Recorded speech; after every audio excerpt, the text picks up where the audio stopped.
ओम शांति। ओम शांति।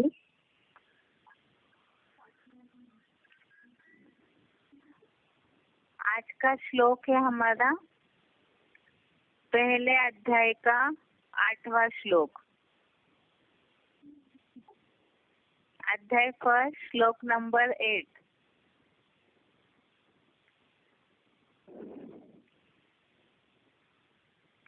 भवान् भीष्मस्य कर्णस्य कृपस्य समितिञ्जय अश्वत्थामा विकर्णस्य सोमदत्ति तथैव च। एक बार फिर से श्लोक पढ़ रहे। भवान् भीष्मस्य कर्णस्य कृपस्य समितिञ्जय अश्वत्थामा विकर्णस्य सोमदत्ति तथैव च। और इसका संधि विच्छेद है भवान् भीष्मः च कर्णः च कृपः च समितिञ्जय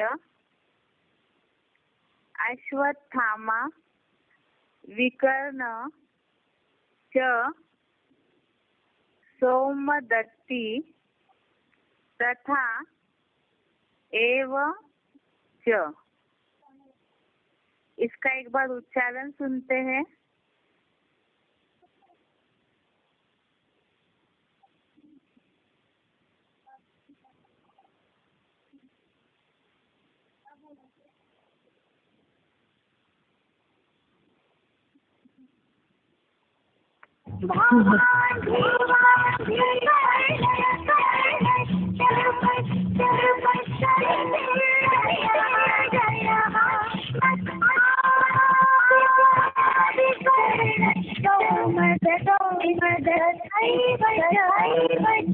आप स्वयं आचार्य हैं, आचार्य और पितामह की माहिती शब्दार्थों में है और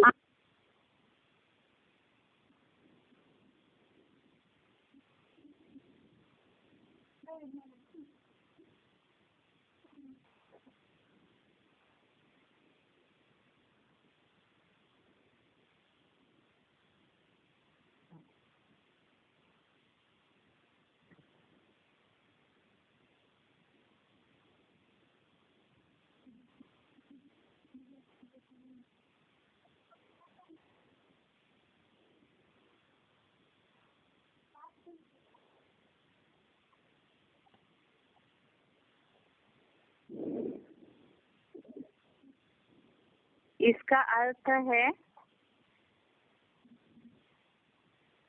भवान् भीष्मस्य कर्णः,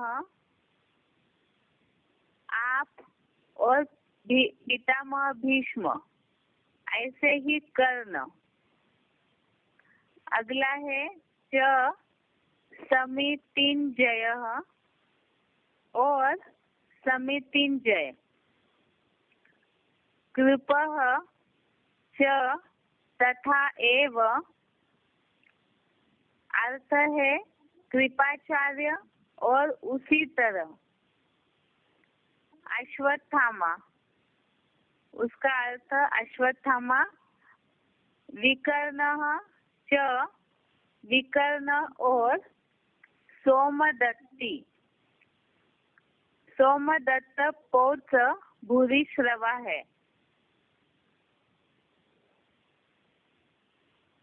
इसका अर्थ एक बार पढ़ते हैं।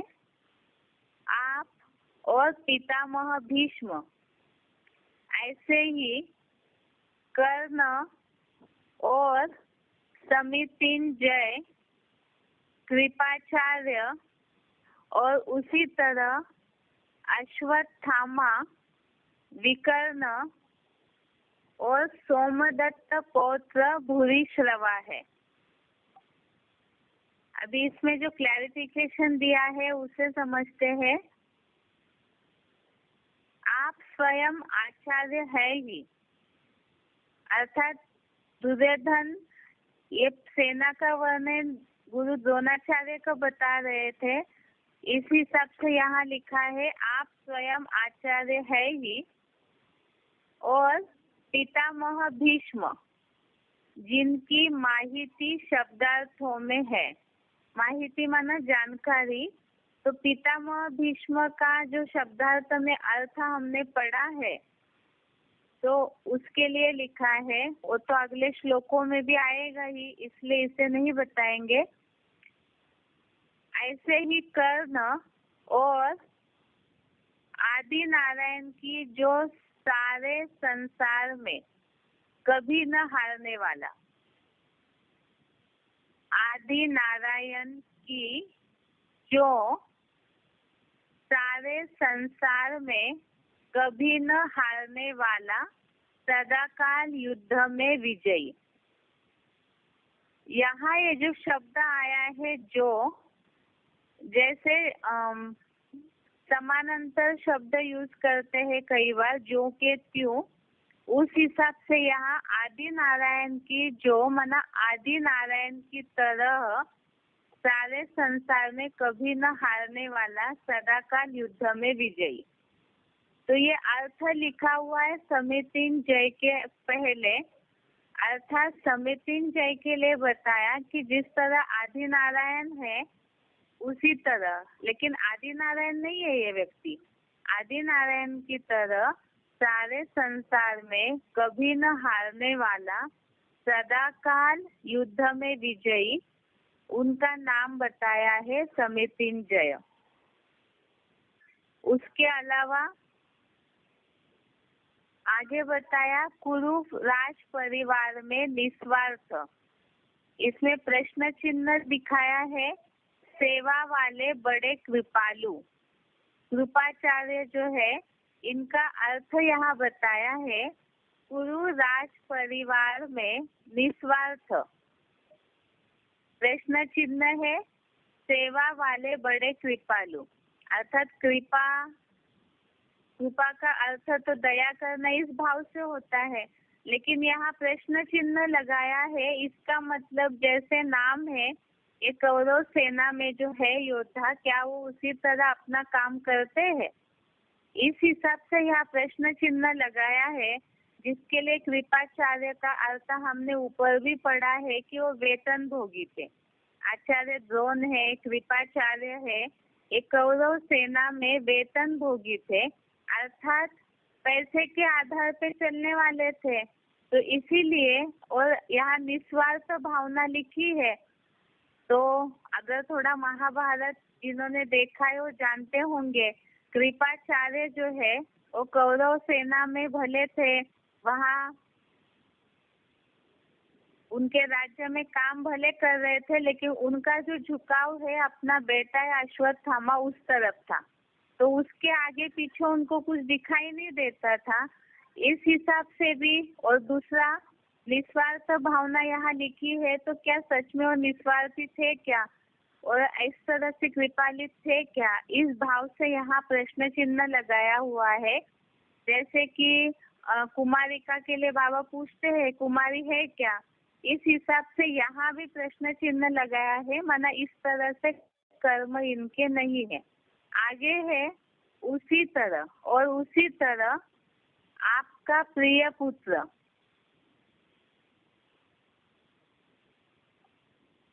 यहाँ लिखा है मन रूपी सर्प मणि का धारण करता अश्वत्थामा।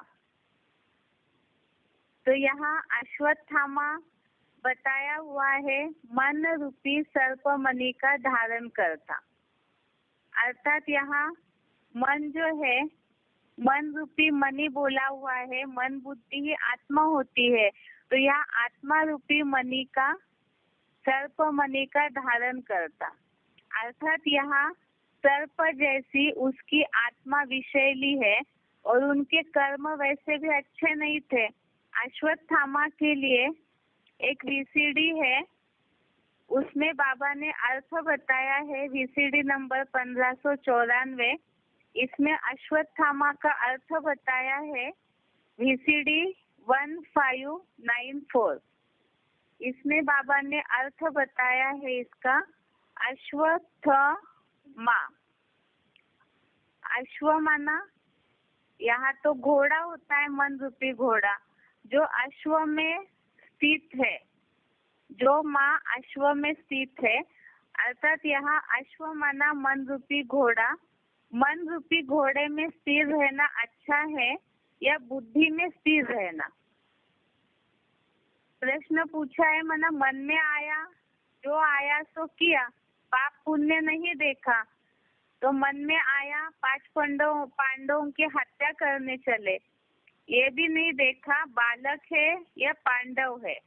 मनमत के आधार पर जो आया मन में सो काम किए या कराए जाते हैं, तो ऐसे अश्वत्थामा के कार्य है।